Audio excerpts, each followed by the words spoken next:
let's look at some EuroCHOOF possible sells.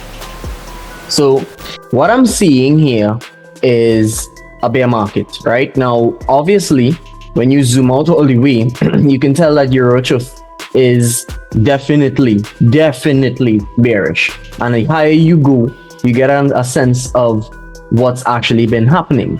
It's definitely more and more bearish, and the more you go up, the greater that effect gets. Now, in a market that is so predominantly bearish, I would be confused as to why you'd be looking for buys. All right, I think it makes sense to just look for more sells. Even right now, even the last 3 days or so have suggested sells.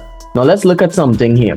We have rejection to the high, rejection to the high, rejection to the high. Every time the market has tried to come up and make a higher high, even from this point onward, it couldn't. It really just could not go higher.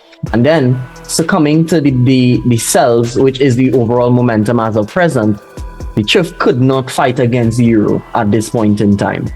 Now, what I really want to bring to your attention is things like this tend to scare most traders, because what this suggests is rejection to the downside. Now, you're right, I think it is rejection to the downside, but it is predominantly a bear market. So if it's predominantly a bear market, I mean, I don't know about you, but I would continue to look for sells. What do you think is likely to happen? Let's approach trading from the perspective of what's more likely. Do you think it is more likely that it will buy from where it is right now because of this? Or do you think it will sell more likely because of the fact that it is overall bearish? Let me know what you think.